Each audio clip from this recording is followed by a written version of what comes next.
సుప్రీంలో సర్కార్ చుక్కెదురు. BC రిజర్వేషన్లపై పెంపుపై high court stay రద్దుకు నిరాకరణ. రాష్ట్ర ప్రభుత్వ ఎస్ఎల్పిసిని డిస్మిస్ చేసిన ధర్మాసనం స్పెషల్ లీవ్ పిటిషన్ డిస్మిస్ చేసింది. ఏదైనా ఉంటే హైకోర్టును తేల్చుకోవాలని సూచన.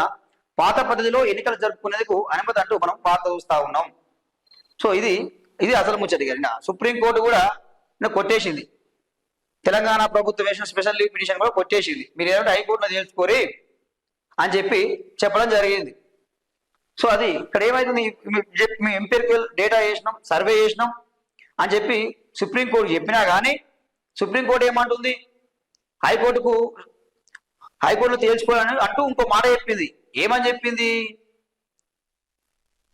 మీరు మాత్రం విచారణ మాత్రం చేపట్టండి, దీని మీద ఏది మెరిట్ ప్రకారమే చేపట్టండి, మెరిట్స్ ప్రకారమే చేపట్టండి అని చెప్పింది.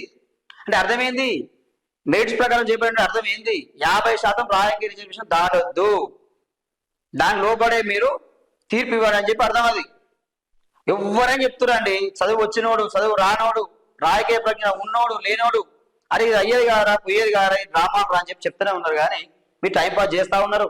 కాంగ్రెస్ డ్రామా బట్టబయలు, జీవులతో కూడా సాధ్యం కాని తెలిపాయి.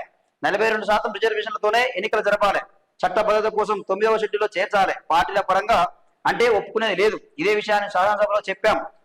ప్రతి బీసీ రేపటి రాష్ట్రపతిలో పాల్గొనాలి. మాజీ మంత్రులు తలసాని, పి శ్రీనివాస్ గౌడ్ అంటూ మనం చూస్తా ఉన్నాం. బంద్ ఫర్ జస్టిస్, బీసీ బంద్కు బీఆర్ఎస్ సంపూర్ణ మద్దతు.